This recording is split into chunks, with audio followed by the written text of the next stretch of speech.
Pessoal, na continuidade da nossa matéria de escatologia, vamos abordar agora uma perspectiva de interpretação que é, na verdade, uma fusão entre o pré-milenismo pré-tribulacionista e o pós-tribulacionista, que é a escola chamada mid-tribulacionista.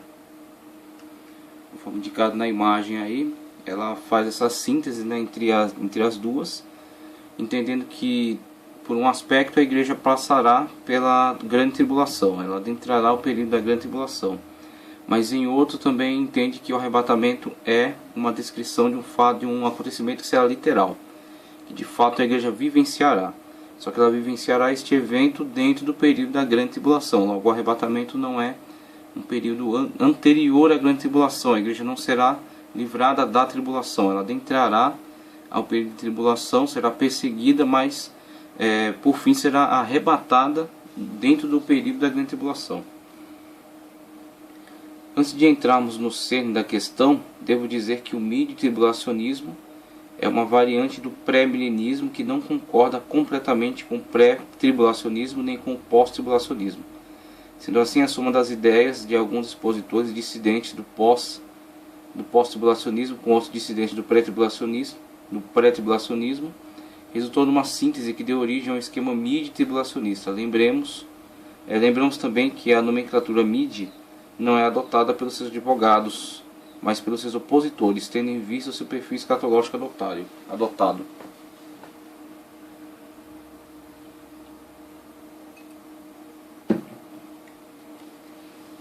O aspecto histórico dessa escola é: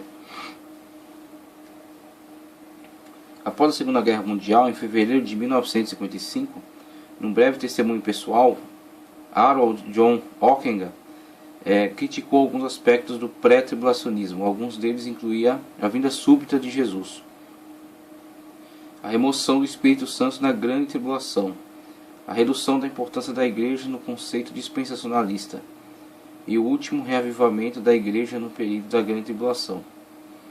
Mas não foi somente Harold que desconfiou de alguns aspectos dos conceitos anteriormente apreciados. Outros líderes evangélicos também fizeram suas objeções contra a posição dos pré-tribulacionistas e dos pós.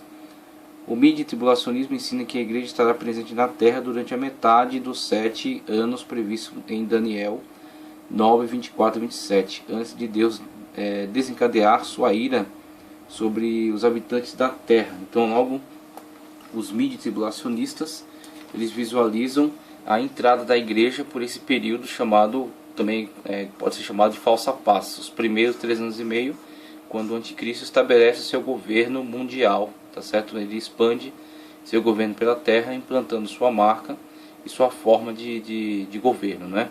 Então aqui temos o período da graça, o período da igreja, e o pré-tribulacionista entende que a igreja será arrebatada aqui nesse período.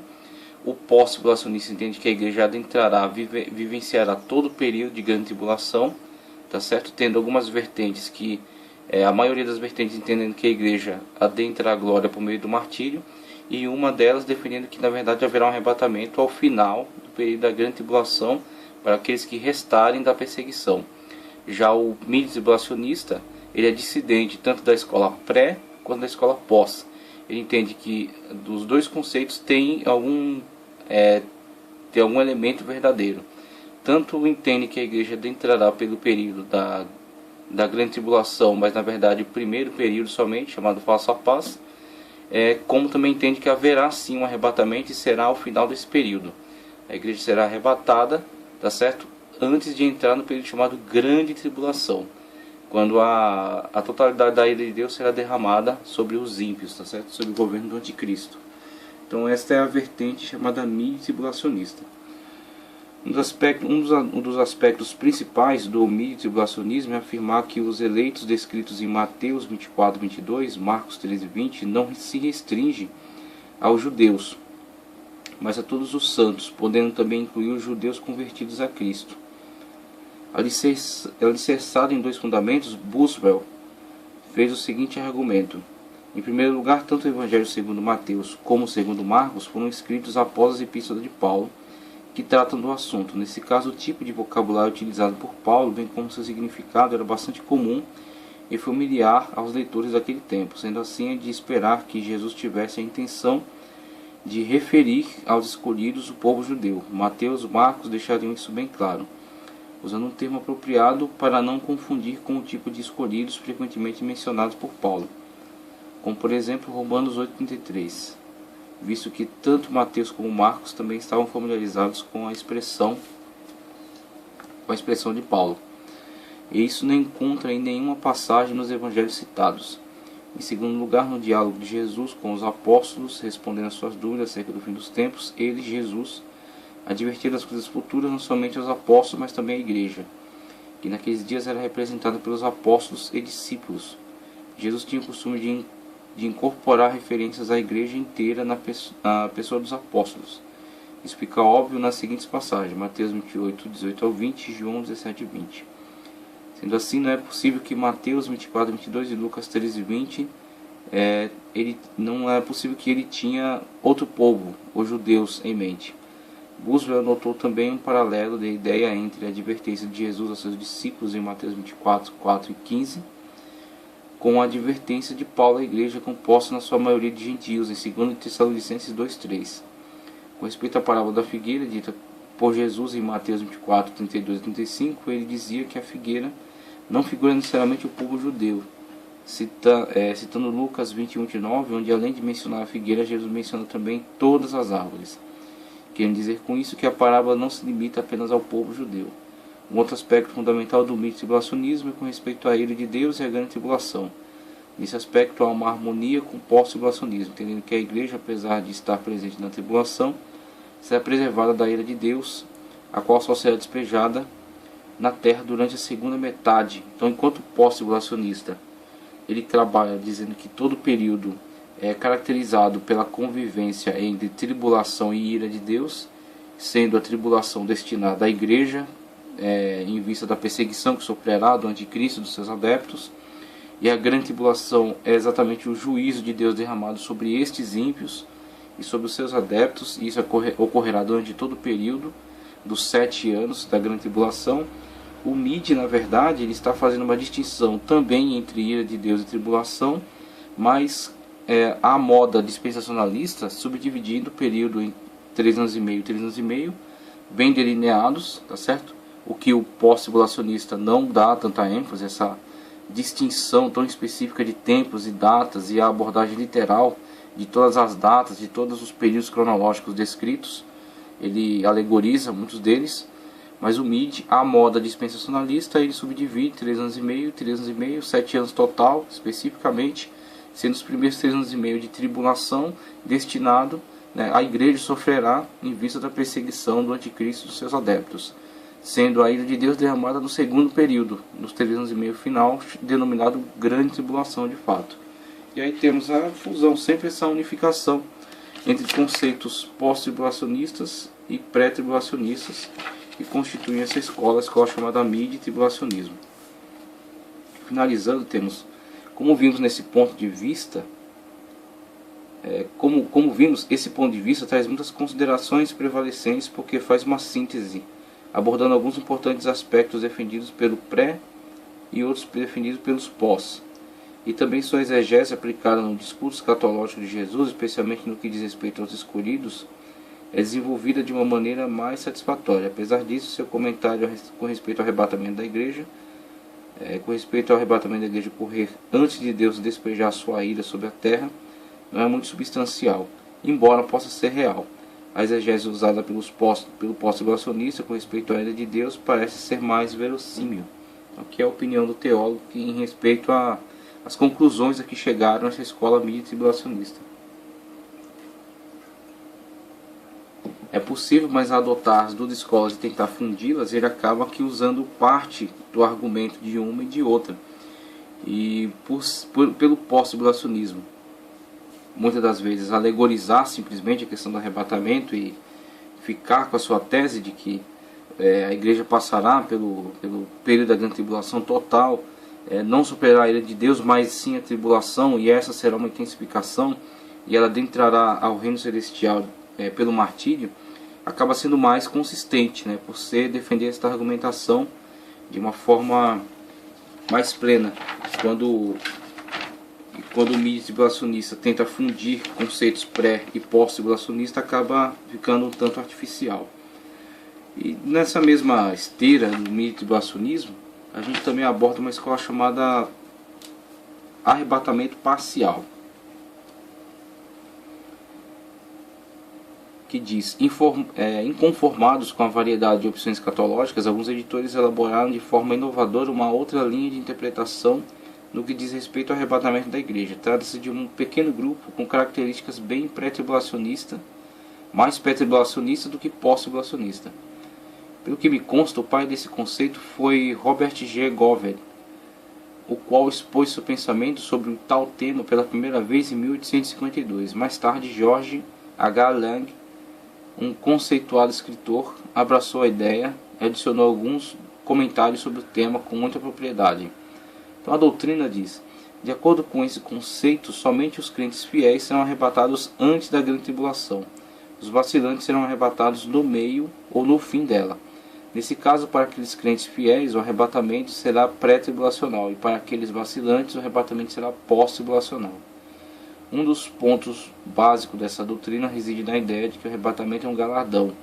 Os advogados desse sistema fazem uma observação entre a salvação e o arrebatamento. Dividem os salvos em duas categorias: os dignos de receber o galardão, a recompensa, e os indignos de serem galardoados embora sendo salvos. Mesmo assim, a salvação é pela graça. Ela não tem nada a ver com galardão.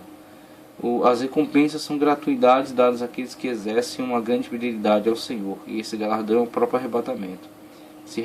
Só recebe galardão quem é salvo, mas nem todos os salvos receberão galardão. 1 Coríntios 3, 12 ao 15. Tendo em vista que tanto Jesus como os autores do Novo Testamento se ocuparam tanto em advertir os crentes a vigiarem, mantendo uma vida de vigilância e cheia do Espírito Santo, para estarem preparados para a vinda do Senhor, só podemos entender isso como um preparo para receber o galardão. Os defensores dessa interpretação se baseiam especialmente nas parábolas escatológicas de Jesus, como por exemplo a parábola das 10 virgens em Mateus 25. Eles fazem um paralelo nas palavras de Jesus que se referem aos que são levados e aos que são deixados, de Mateus 24, 40 e 41, por exemplo. Aos que receberam galardão, Mateus 24, 47, e aos que não receberam. Os que serão levados são os que receberão galardão, o arrebatamento. Os que são deixados são os que não receberão galardão, mas no fim estarão juntos. Os que forem levados chegarão primeiro, portanto participarão da festa das bodas. Os que foram deixados ficarão para a grande tribulação, e no final da grande tribulação unir-se-ão aos que foram arrebatados antes da tribulação. Então isso aqui, o arrebatamento parcial, ele cria, na verdade, uma nova etapa para o arrebatamento. Ele subdivide o arrebatamento em duas etapas. Então já temos o entendimento da velha escola pré-tribulacionista de que a vinda do Senhor é dividida em duas etapas. A primeira chamada arrebatamento da igreja, a grande colheita, que é aquilo que é previsto mediante a primícia, A primícia é colhida e a primícia é Cristo. E após a primícia vem a grande colheita. Após a grande colheita, a colheita dos chamados rabiscos, aquilo que nasce depois. E também das espigas caídas. Então temos aí a forma tipológica do arrebatamento dentro da vinda do Senhor, dentro do pré-tribulacionismo. Agora, o arrebatamento parcial cria uma nova etapa dentro da própria etapa chamada arrebatamento da igreja. Ele entende o arrebatamento se dividir em duas etapas, sendo a primeira para os merecedores e a segunda para aqueles que não foram havidos dignos do primeiro arrebatamento.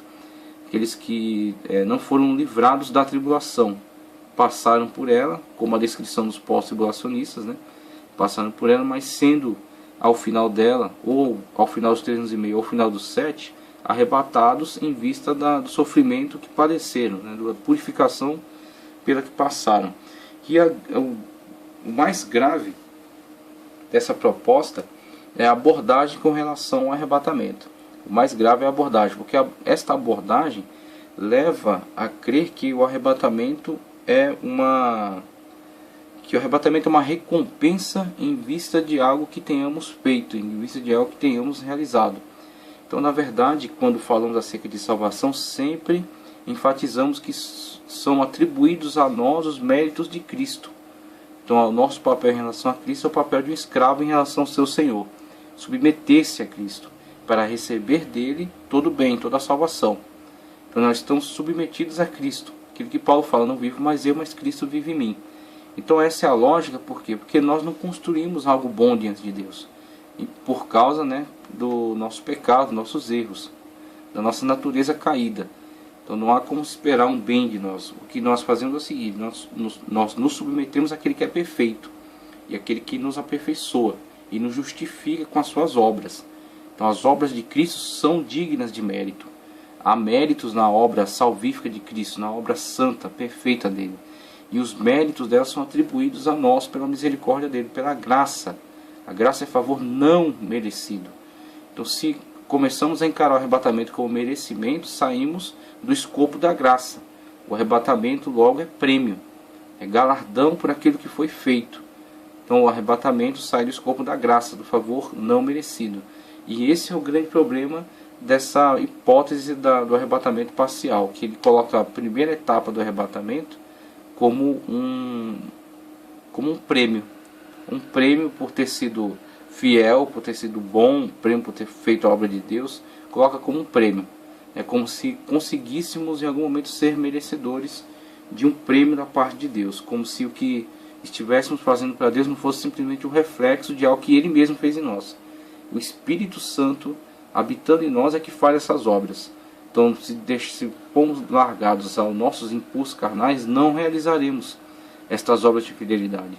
As fazemos porque o Espírito de Deus está em nós, habita em nós, e Ele nos impulsiona a fazer estas boas obras diante de Deus, que nos renderão pela sua graça, pela sua misericórdia e galardões na glória. Mas o arrebatamento é parte daquilo que a graça nos proporciona, o favor não merecido. Considerações finais diz: embora haja alguns aspectos bem colocados que faz sentido, esse conceito não prevalece porque, por inferência e de maneira sutil, ele faz o arrebatamento da igreja depender mais das obras do que mesmo da graça, contradizendo o ensino fundamental do Novo Testamento. Os defensores desse conceito fazem vista grossa para muitos textos bíblicos que não combinam com seu sistema. Considerações gerais: em face das discórdias e das questões polêmicas, fica difícil defender radicalmente qualquer conceito escatológico como verdade irrefutável. O importante é que nos aspectos fundamentais todos os conceitos se harmonizam, aquilo que desde o início nós abordamos aqui quando começamos a nossa matéria de escatologia, que estamos analisando aqui diferentes hipóteses de escolas que interpretam os textos escatológicos da Escritura. E o que é importante é entendermos as escolas que abordam o texto de forma séria, de forma comprometida, diferentemente de outras teologias de cunho mais liberal, que misturam conceitos bíblicos com existencialismo, com filosofias humanas, tentando racionalizar a abordagem bíblica, não entendendo, não admitindo espaço para o sobrenatural. Então, quando adentramos em escolas que levam a Bíblia a sério e que admitem a questão do sobrenatural como algo real, presente na realidade humana, nós entendemos que essas escolas, mesmo que diferenciadas, estão comprometidas com uma verdade maior. Então aí temos o amilenismo, pós-milenismo, pré-milenismo, nas suas diferentes modalidades, todas respeitando a Bíblia como um livro revelado, como um livro inspirado por Deus, mesmo elaborando hipóteses diferentes para o seu cumprimento, mas todas buscam entender e compreendem que isso é real, que ela se cumprirá, que ela se realizará na sua plenitude. A diferença não é dizerem que isso se realizará, isso na verdade não se realizará. A diferença é dizer como se realizará. Então, essas escolas chegam a conclusões diferentes com relação ao modo como a Escritura se realizará, mas todas elas entendem que a Escritura é a verdade de Deus, é revelada e que se cumprirá na íntegra. Tá, okay? Então, isso que é interessante, isso que é importante dessas escolas. Todos admitem que Jesus voltará pela segunda vez e que após a sua vinda haverá um julgamento, tanto dos justos como dos injustos, e que os justos viverão uma vida de gozo e glória eternamente com Cristo num novo céu e uma nova terra. Aquele que for mid, pré ou pós-tribulacionista deve tomar muito cuidado em suas considerações para não confundir teoria com doutrina fundamental, tendo em vista que a maioria dos crentes recebe todos os ensinos que vêm do púlpito como sendo verdades divinas e não como teoria de interpretação particular. E aí cabe a decência, né? Cabe o bom senso do expositor em ter essa honestidade de, na sua fala, deixar muito claro aquilo que é uma teoria de interpretação e aquilo que é afirmativas bíblicas. Então as afirmativas bíblicas são aquilo que consta na Escritura. A interpretação que se faz na Escritura são teorias. Então, ao se interpretar a Escritura, dá-se determinada abordagem, quer literalista, quer alegorizante, né? A partir de uma perspectiva dispensacionalista, aliancista, tá certo? E aí produz-se as teorias amilenista, pós-milenista, pré-milenista e mesmo dentro do pré-milenismo, sendo pré-tribulacionista, pós ou mid. Tá, ok? Então são teorias de interpretações a partir da abordagem do texto bíblico.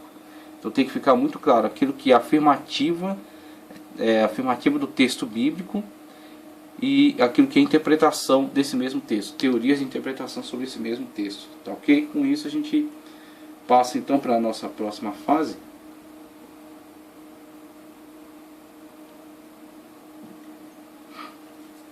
Tendo analisado essas escolas detidamente, né, passamos aí para a próxima fase, que é a abordagem do período chamado Grande Tribulação, tá, ok? Do período chamado Grande Tribulação, a partir dessa perspectiva pré-tribulacionista dispensacionalista, tá, ok? A partir dessa interpretação pré-milenista, pré-tribulacionista, dispensacionalista. Então temos aí a fundamentação bíblica para o período da Grande Tribulação. Estudo a partir da perspectiva pré-milenista, pré-tribulacionista, dispensacionalista. Tá, ok? Então vamos iniciar nossos estudos aí dentro do período da Grande Tribulação a partir dessa perspectiva.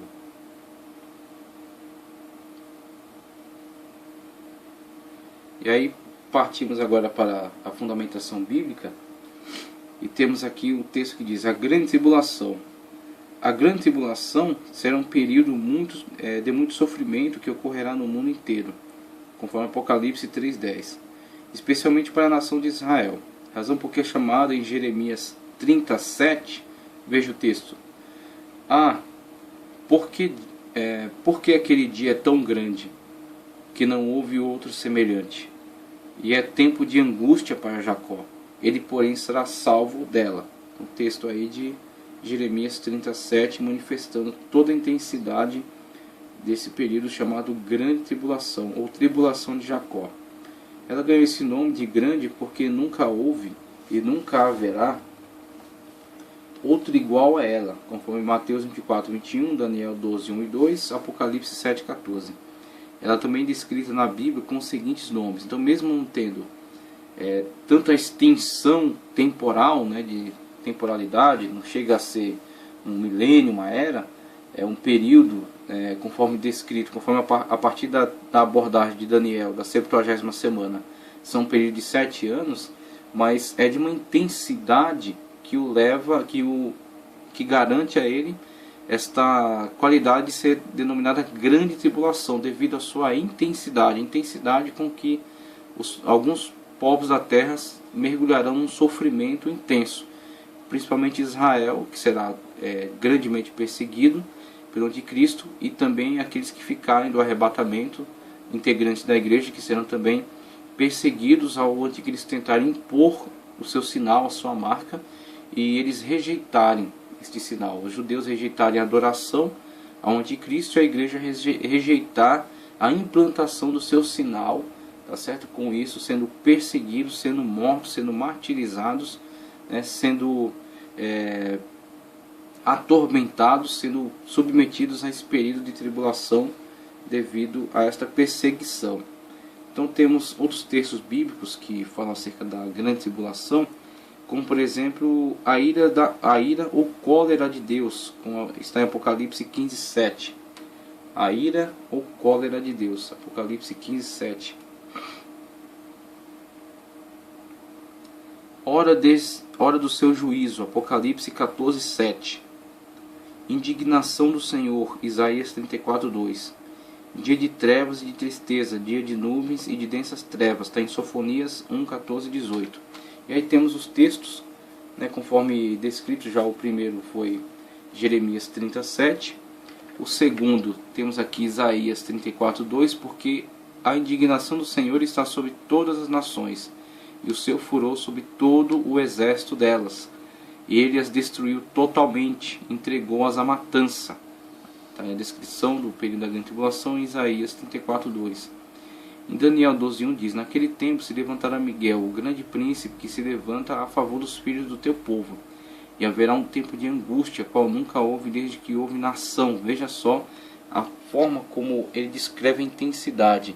E haverá algum tempo de angústia, qual nunca houve desde que houve nação até aquele tempo. Logo, esse tempo ele é distinguido dos demais tempos de aflição que houveram sobre a terra, tempos de angústia, tempos de sofrimento que houve sobre a humanidade, mas não podem ser comparados em patamar, né, de intensidade em relação àquele período denominado a grande tribulação. Esse período que é encarado na abordagem dos autores veterotestamentários como um período escatológico, um período para o futuro, um período que virá e que será de tal forma intenso que não haverá comparativo, não haverá período que se compare àquele. Mas naquele tempo livrar-se-á o teu povo, todo aquele que for achado escrito no livro. Sofonias 1,15 diz: aquele dia será um dia de indignação, dia de tribulação e de angústia, dia de alvoroço e de assolação, dia de trevas e de escuridão, dia de nuvens e de densas trevas. Descrição de Sofonias aí acerca da grande tribulação. Em Mateus 24, 21, o Senhor nos diz: porque haverá grande aflição, como nunca houve desde o princípio do mundo até agora, nem tampouco há de haver. Então, desde o Antigo Testamento, a mesma lógica é reafirmada. E Cristo aqui ratifica esse conceito, que nunca houve período de grande tribulação tal qual haverá nesse período, e nunca mais haverá também. Será este o período de maior intensidade da tribulação, da perseguição, da ira de Deus, da aflição, né, sobre Jacó e também sobre aqueles que ficarem do arrebatamento. Apocalipse 3,10 diz: como guardaste a palavra da minha paciência, também eu te guardarei da hora da tentação que há de vir sobre todo mundo, para tentar os que habitam na terra. E vemos aí a universalidade do alcance do período da grande tribulação em relação à sua aflição, com que atormentará muitos povos, né? Então ela se estenderá universalmente, não será local, não será aflição em decorrência de uma fome, de uma peste, de guerra, de conflitos armados em determinado lugar, mas sim terá uma amplitude universal, alcançará todos os povos, imporá a eles a sua forma, no caso o anticristo imporá a eles o seu modo de governo, e se rejeitado, né, lhes afligirá com perseguição, colocará eles em perseguição, em torturas, e isso gerará exatamente essa definição conforme dada aí pelos autores. Para esses que sofrerem essa perseguição, para esses que sofrerem essas torturas, esse tormento, será para eles a grande tribulação, período de grande aflição. E a aflição que eles sofrerão naquele período não pode ser comparada a nenhuma aflição sofrida pelos povos desde que houve nação sobre a terra, conforme diz o autor. Tá certo? Então, essa aflição ao qual será submetida essas pessoas que vivenciarem esse período não terá comparativos na história. Será de fato aquilo que a Bíblia chama de grande tribulação. E aí vemos aí algumas abordagens em relação à grande tribulação, e vamos trazer aqui uma hipótese, tá certo? Vamos trazer uma hipótese fortalecendo a tese da ideia do arrebatamento da igreja antes da tribulação, antes da grande tribulação, tá ok? Então trazemos uma hipótese aí que irá fortalecer essa ideia do arrebatamento da igreja antes da grande tribulação, a igreja sendo livrada da tribulação e não na tribulação, conforme afirmam os pós-tribulacionistas. Primeiro, vamos fazer uma leitura aqui que diz: como será essa grandeza? Será grande extensão e em densidade, isto é, no mundo inteiro. Não haverá não ocorrerá num local isolado, como em épocas passadas. Daniel 12:1 nos afirma isso. No mundo sempre houve cataclismos, catástrofes, guerras, epidemias, devastação de várias naturezas e vários tipos de sofrimentos, mas sempre em lugares específicos localizados.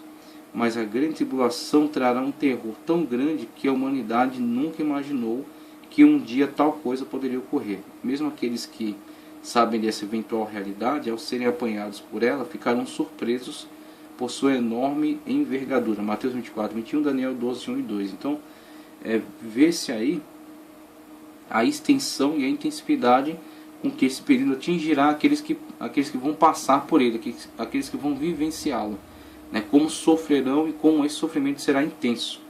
Com relação a quando será, temos aqui, segundo o conceito pré-tribulacionista, a grande tribulação começará logo após o arrebatamento da igreja e no início do governo do anticristo.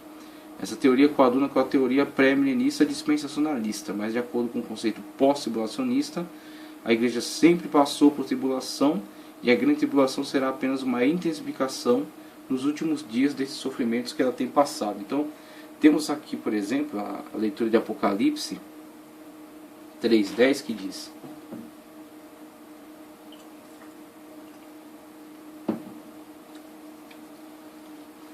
como guardaste a palavra da minha paciência, também eu te guardarei da hora da tentação que há de vir sobre todo o mundo, para tentar os que habitam sobre a terra. Veja só as características dessa fala, né? Como guardaste a palavra da minha paciência, ou seja, tiveste paciência, foste fiel, perseveraste e guardaste a minha palavra, né? Guardaste a palavra da minha paciência.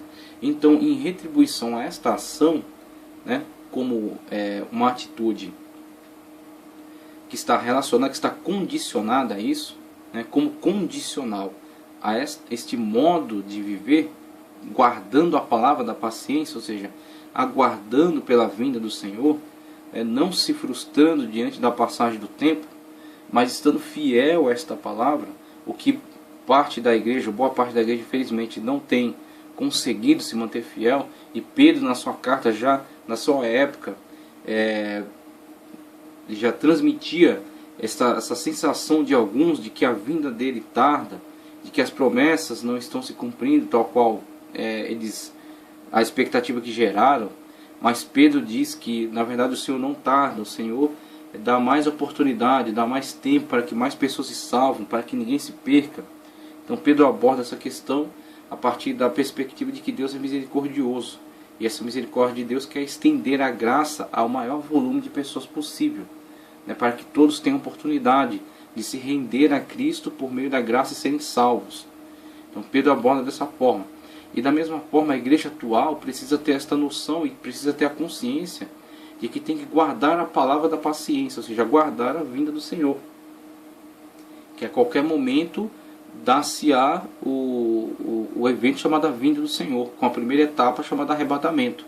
Então a qualquer momento a igreja será arrancada da terra, será arrebatada. Só que serão arrebatados aqueles que guardam a palavra da paciência, eles que aguardam pela vinda do Senhor a qualquer momento, se preparam para ela, estão prontos para serem arrebatados, tá certo? Se submetendo a Cristo e sendo salvos pela sua graça, justificados pela sua obra. Se não se rebelarem, se rebelarem contra ele, não estarão prontos. Então a igreja que está envolvida com o arrebatamento é a igreja que está guardando a palavra da paciência. Aí veja, nas cartas vemos uma característica muito interessante, porque dentre aquilo que é falado nas cartas, com relação às repreensões e aos elogios, ao final de cada carta, mesmo sendo igrejas que foram criticadas duramente pelo Senhor, como Laodiceia, mas são também igreja. Tá certo? São também igreja. Então haverá um momento em que a igreja não estará na terra. Haverá um momento em que a igreja não participará das obras, por exemplo, do governo do anticristo. Que igreja? A igreja que, mesmo sendo criticada, se arrepende. Aquilo que ele aconselha à igreja de Laodiceia. Dentre os componentes da igreja de Laodiceia, mesmo a igreja não tendo sido elogiada por estar num estado crítico, que é o estado de muitos membros de igreja atual, que tem vivenciado uma fé falida, tem vivenciado um tipo de vida que não tem como o Senhor achar frutos nela, são árvores secas. mas em relação a ela, a palavra de Cristo é uma palavra de correção em vista de serem também incluído no grupo do povo arrebatado, no grupo do povo que será arrebatado.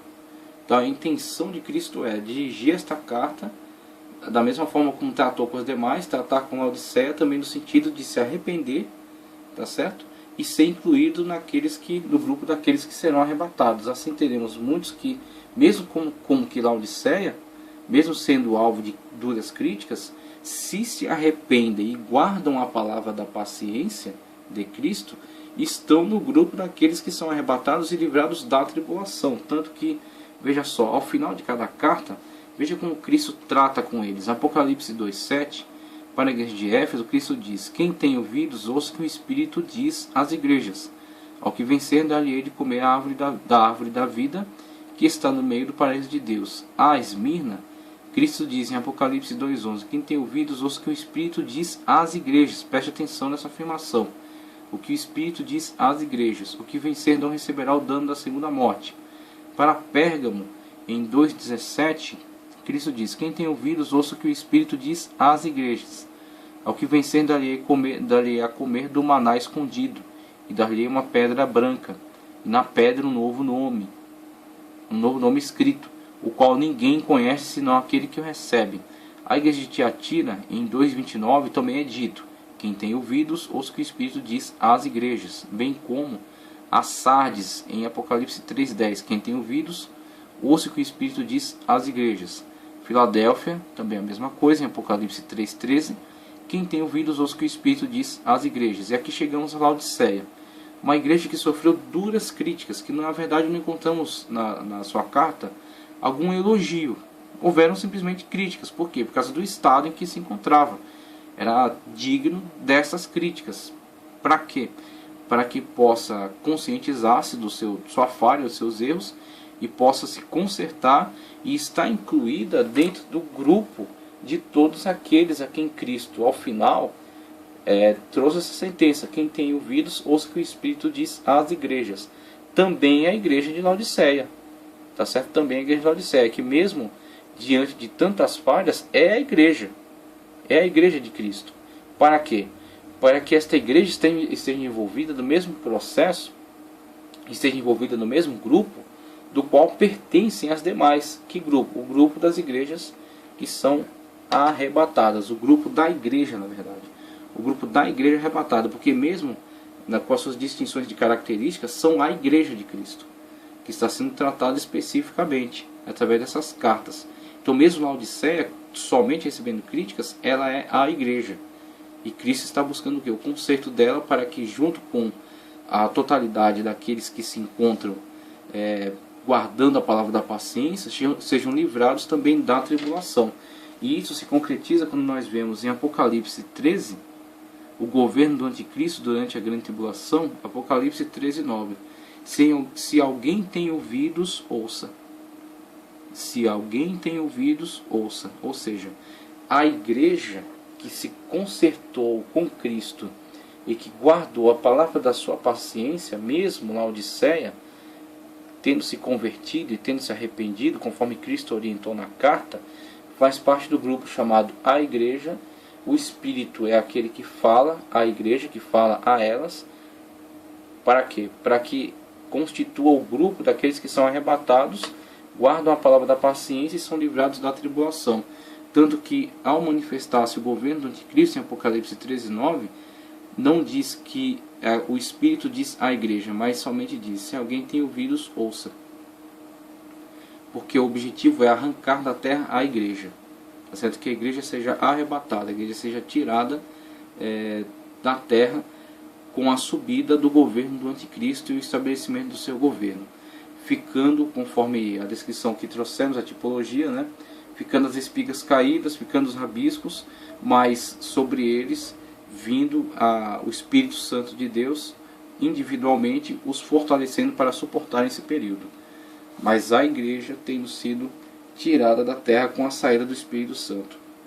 Tirado do meio aquele que o detém, o iníquo se manifestará. Manifestando-se o iníquo, ele perseguirá aqueles que ficarem da igreja. Os indivíduos que, não estando não tendo se arrependido de suas más obras e não estando guardando a palavra da paciência, sofrerão esse período, né, que serão visualizados futuramente como as almas que clamam, né, por justiça, por vingança da parte de Deus. Então vemos aí uma abordagem que mostra o grande propósito, o grande objetivo da igreja ser tirada da terra, ser livrada, né, da tribulação, por guardar a palavra da paciência, né, e ficando ao governo do anticristo se estabelecer, a igreja já está nas bodas do Cordeiro, juntamente com Cristo, tá certo?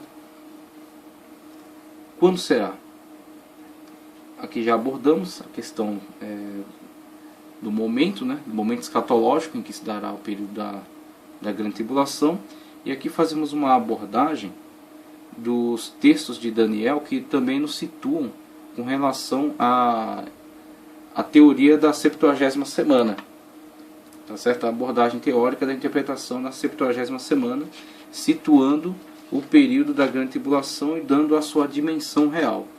No caso, os 7 anos de grande tribulação, conforme a interpretação da 70ª semana de Daniel. Tempo de duração da grande tribulação.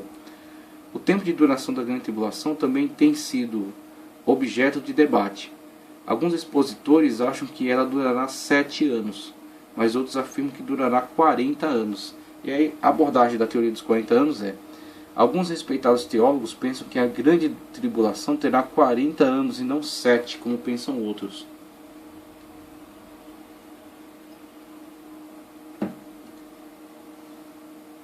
Acredito que os 7 anos vistos em Daniel 9, 24 e 27 e Apocalipse 11, 1 não é o período total da tribulação, mas apenas os dias mais críticos dela.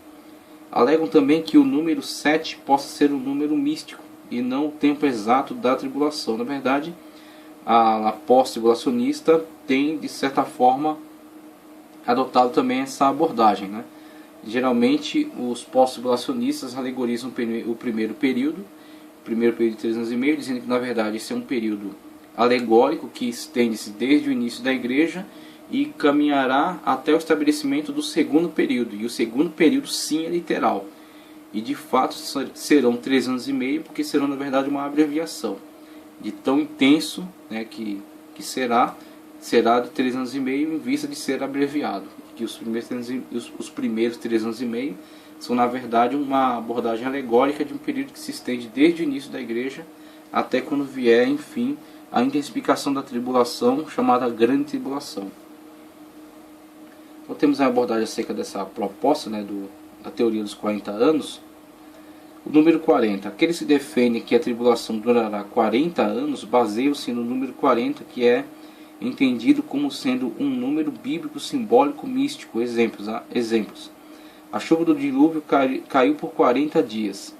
Israel foi provado 40 anos no deserto. Moisés esteve no monte 40 dias e 40 noites, quando recebeu os 10 mandamentos. A pregação de Jonas em Nínive durou 40 dias. Jesus foi tentado no deserto 40 dias. Apoiado nessas passagens bíblicas, entende que seria muito estranho se a maior provação de todas não durasse o tempo tradicional e espiritual, 40, que nesse caso seriam 40 anos. Então essa teoria, ela tenta fazer uma analogia dentre os usos que foram feitos para o número 40 ao longo da escritura, e principalmente o seu relacionamento com os períodos de tribulação, quer as chuvas do dilúvio, quer a peregrinação de Israel, ou a tentação de Cristo, e dizer que esta é uma indicação de que o período da grande tribulação também será de 40 anos. Todavia, durante esses momentos de tribulações, vamos colocar assim, esses momentos de aflições a que os personagens bíblicos foram expostos, quer por 40 dias, quer por 40 anos, no caso da peregrinação de Israel, dentro deles, né, na própria narrativa deles, não indica que eles têm um reflexo escatológico, um reflexo futuro, que eles tenham alguma significação para o futuro, para um período escatológico. O que não pode se dizer em relação à teoria dos 7 anos, que é baseada na 70ª semana de Daniel. Então, quando os personagens vivenciaram, quer 40 dias, como Jonas pregou em Nínive, como Cristo foi tentado no deserto, quer 40 anos, quando o povo peregrinou pelo deserto de Sinai, dentro das suas narrativas não houve nenhuma indicação de que aquilo era um reflexo para um período escatológico. Aquilo foi vivenciado e acabou. Então o personagem passou por essa aflição, por esse período, vivenciou essa situação, venceu e pronto. Não há lá no próprio texto como indicativa. Essa indicativa é feita externa. Então os intérpretes é que lançam mão dessas narrativas para dizer que isto tem uma aplicação escatológica, mas o próprio texto não diz. Então se o texto não diz, a artificialidade dessa proposta reside exatamente nisso. Não foi indicado pelo texto que isso é futuro. São os intérpretes que estão tentando dar a ele esta conotação, que na verdade ele mesmo não indica. O que não acontece com a 70ª semana de Daniel, conforme Daniel 9:24. Então temos aqui a teoria dos 7 anos. A teoria de que a grande tribulação terá 7 anos de duração baseia-se em Daniel 9:24-27, onde trata das 70 semanas. As 70 semanas de Daniel são interpretadas como sendo semanas de anos e não de dias, conforme Levítico 25:8. Ou seja, 49 anos. As 70 semanas são divididas nos versículos 25 e 26 em 3 períodos, sendo que o primeiro começou no reinado de Artaxerxes, no mês de Nissan, abril, que para nós é abril, em 445 a.C., e que foi a data em que saiu a ordem para restaurar e para edificar Jerusalém. O primeiro período durou 7 semanas de anos, ou 49 anos. O período em que a cidade e os muros de Jerusalém foram edificados, Daniel 9:25.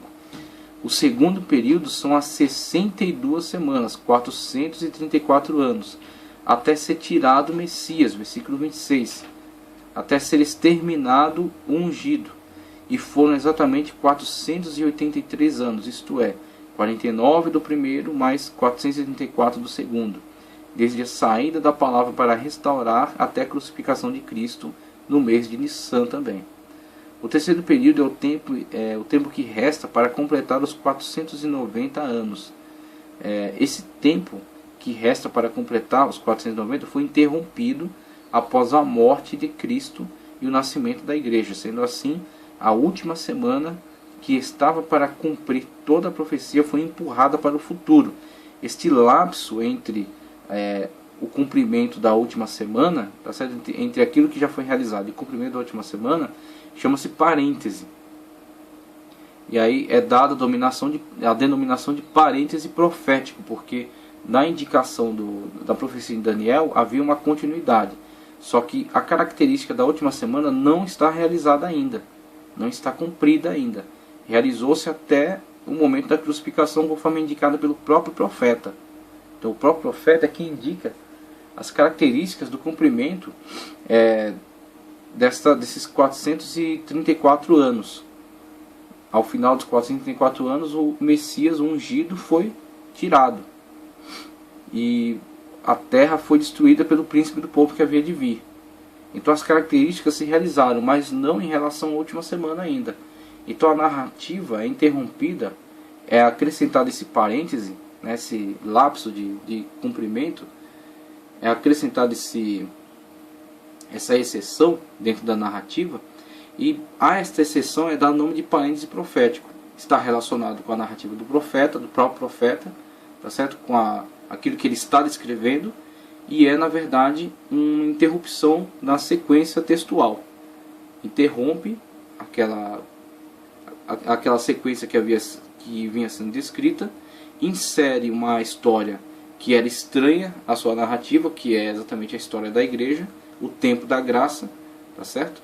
Tempo da graça este, que é tão estranho à perspectiva dos autores do Antigo Testamento, que João Batista, que tinha uma mentalidade de profeta do Antigo Testamento, que estava inclusive pregando o dia do Senhor, o dia da ira, o dia do juízo, esta é a abordagem da sua mensagem. É tão estranha a mentalidade deles, o tempo da graça, o tempo da salvação em Cristo, que João Batista, quando preso, manda perguntar a Cristo: és tu o Messias, ou havemos de esperar por outro? Porque, estando ele na cadeia, aguardava o juízo para aquele momento, para aquela hora. E nada de vir o juízo, nada de vir o julgamento de Deus, né, a ira de Deus, o derramamento da ira de Deus sobre os infiéis. Então, diante dessa expectativa frustrada gerada por João Batista em relação a Cristo, ele manda perguntar: és tu o Messias ou havemos de esperar por outro? Porque ele está na mesma mentalidade desses profetas, desses santos do Antigo Testamento. Visualizavam a questão do dia do Senhor, mas não tinham a compreensão do tempo da graça. Qual é a resposta que Cristo dá a ele? Cristo mostra o quê? As obras. Exatamente a concretização da palavra em obras. Quando ele mostra os cegos são curados, né, passam a ver, os coxos andam, os leprosos são limpos, e a todos é anunciado o reino de Deus. E bem-aventurado aquele que não se escandaliza em mim. Por que essa mensagem do não se escandalizar? Porque existe algo novo que não estava na perspectiva deles e que terá que ser por eles aceito. Não pode ser compreendido, mas terá que ser aceito. E isso que terá que ser aceito chama-se tempo da graça. E aí esse tempo da graça, ele é inserido dentro da narrativa como um parêntese que interrompe a sequência lógica dos autores do Antigo Testamento, a partir da perspectiva de que Jesus veio para o que era seu, mas os seus não o receberam. Mas a todos quanto o receberam, deu-lhes o poder de serem chamados, serem feitos filhos de Deus. Então estes que deu-lhes o poder, né, que Paulo os descreve também como um jambuzeiro bravo enxertado na videira. Então a videira era de Israel, a sequência lógica era juízo.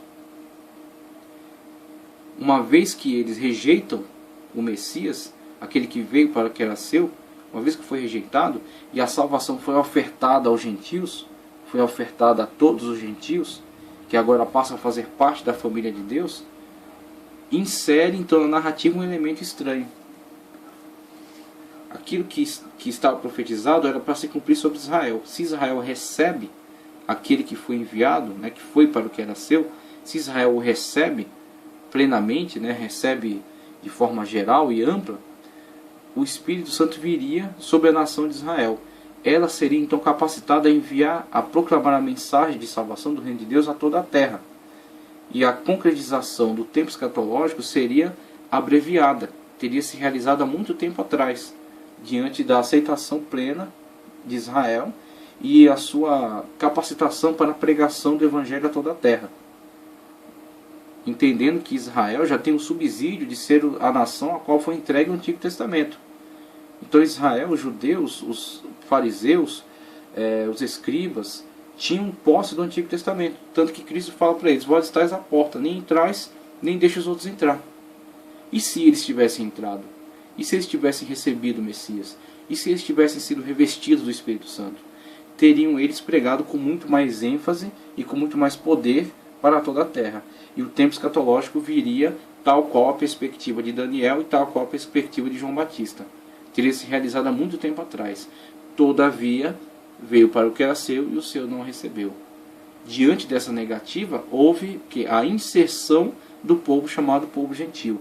Agora não como aqueles que vão adentrar o reino por terem sido alcançados pelos judeus, mas sim aqueles que vão ser agora o personagem principal da história, aquilo que os judeus não quiseram ocupar.